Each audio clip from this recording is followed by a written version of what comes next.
Alors, dans cette capsule, nous verrons comment calculer le volume d'un cylindre.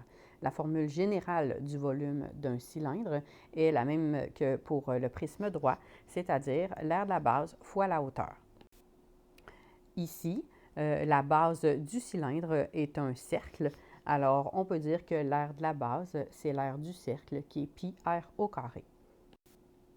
Donc ici, le pi, 3,14, 3,1416 ou le pi de votre calculatrice. Le r, c'est le rayon du cercle.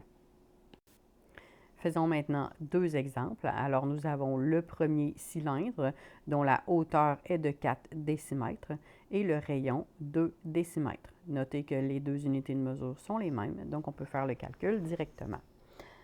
On utilise l'aire de la base en premier avec pi r au carré.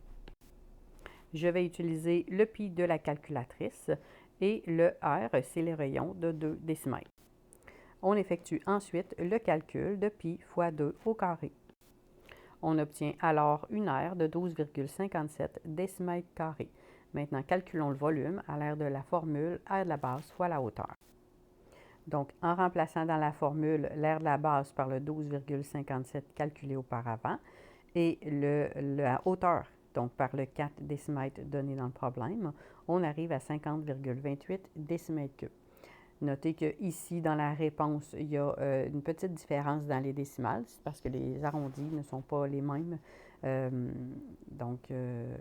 Pour obtenir le 50,265. Donc, c'est vraiment juste une question d'arrondissement. Dans le deuxième cylindre, on a la hauteur qui est 55 et on a la mesure du diamètre qui est 25, donc le diamètre qui est toute la longueur au complet. Remarquez que lorsqu'on calcule l'aire de la base, c'est-à-dire l'aire du cercle, on a besoin du R, donc du rayon. Donc ici, on a le diamètre qui est au complet. Le rayon, c'est seulement la moitié. Alors, il convient de faire d'abord la transformation du diamètre en rayon pour être capable de faire le calcul de l'aire de la base. Je fais donc 25 divisé par 2. Donc, premier calcul, je dois calculer le rayon du cercle en faisant 25 divisé par 2, qui va me donner 12,5 mètres. Ensuite, je peux calculer l'aire de la base, donc qui est l'aire du cercle.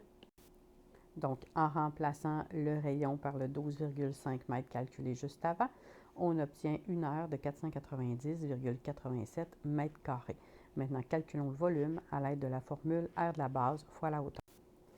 Alors, en remplaçant dans la formule l'aire de la base par le 490,87 calculé, la hauteur par le 55, qui est la hauteur du cylindre, on obtient un volume de 26 997,85 mètres cubes. Encore une fois, la réponse qui est dans vos notes est un petit peu différente de la réponse obtenue à cause des arrondissements.